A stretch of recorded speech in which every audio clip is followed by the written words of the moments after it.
Hi friends, అందరికి నమస్తే friends. ఈరోజు మనం దేశవ్యాప్తంగా విడుదలైన ఆర్పిఎఫ్ కానిస్టేబుల్ నోటిఫికేషన్ వివరాలు తెలుసుకుందాం ఫ్రెండ్స్. ఈ పోస్టులు ఎవరెవరు అర్హత, ఎన్ని పోస్టులు ఉన్నాయి, ఏ విధంగా ప్రాసెస్ ఉంటుంది అనేది ఈ వీడియోలో తెలుసుకుందాం ఫ్రెండ్స్.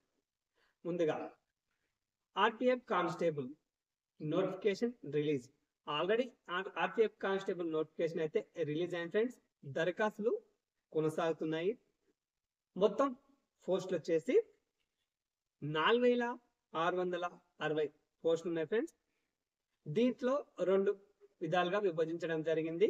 అవేంటంటే ఎస్ఐ పోస్టులు 452 పోస్టులు ఉన్నాయి. కానిస్టేబుల్ పోస్టులు 4208 పోస్టులు ఉన్నాయి.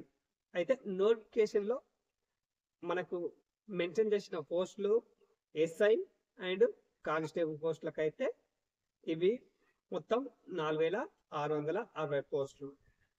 వీటిని దరఖాస్తు చేసుకోవడానికి లాస్ట్ డేట్ వచ్చేసి మే 14 వరకు అయితే దరఖాస్తు చేసుకోవచ్చు. ఎవరైనా అభ్యర్థులు ఇంట్రెస్ట్ ఉంటే డేట్ అయితే ఉంది, వెంటనే అప్లికేషన్ చేసుకోండి. అర్హతలు వచ్చేసి అంటే ఈ పోస్టులకు అర్హతలు ఏమేమి ఉండాలనేది ఈ వీడియో తెలుసుకుందాం. ఇప్పుడు చెప్పే దాంట్లో తెలుసుకుందాం. ఎస్ఐ పోస్టులకు ఏదైనా డిగ్రీ కలిగి ఉండాలి.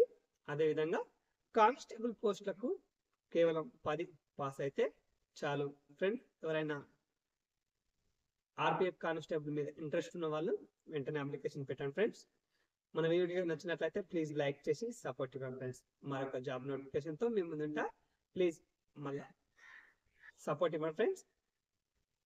ఏజ్ ఎంత ఉండాలి అనేది, ఏమైనా రిలాక్సేషన్ అంటే సడలింపు ఉంటుందా అనేది ఈ వీడియో ఇప్పుడు తెలుసుకుందాం. 18 సంవత్సరాల నుంచి 28 సంవత్సరాల మధ్య ఉండాలి.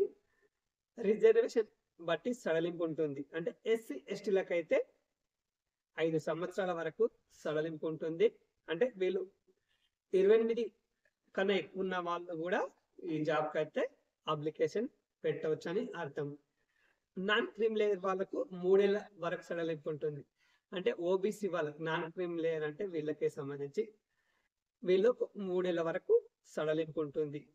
ఎగ్జామ్ అయితే కంప్యూటర్ బేస్డ్ అయితే ఎగ్జామ్ అంటే సిబిటి ఎగ్జామ్. మనం సెంటర్ ఎక్కడ అనేది మనం ఫస్ట్ దరఖాస్తు చేసుకునేటప్పుడు ఎక్కడ వేసుకుంటే అక్కడ మనకు ఉంటుంది. సిబిటి ఎగ్జామ్ ఉంటుంది, కంప్యూటర్ బేస్డ్ ఎగ్జామ్. మనం ఏ లాంగ్వేజ్ అనేది ఎవరెవరు దేశవ్యాప్తంగా ఉంటుంది కాబట్టి ఎవరి లాంగ్వేజ్ వాళ్ళు బట్టి రాయడం జరుగుతుంది. ఈ మొత్తం ఎగ్జామ్ అయిపోయిన తర్వాత ఫిజికల్ టెస్ట్ అంటే మన శరీరక ప్రామాణిక ఎత్తు, చెస్ట్, రన్నింగ్, హైట్ ఇవన్నీ చూసి ఎంపిక ఆధారంగా మనకు పోస్టులు ఇవ్వడం అయితే జరుగుతుంది. ఎక్కువగానే స్టార్టింగ్ సాలరీ వచ్చేసి 22,000 గౌరవ వేతనంగా ఇవ్వడం జరుగుతుంది. ఓకేనా ఫ్రెండ్స్, మీకు ఇంట్రెస్ట్ ఉంటే వెంటనే అప్లికేషన్ చేయండి. Thank you.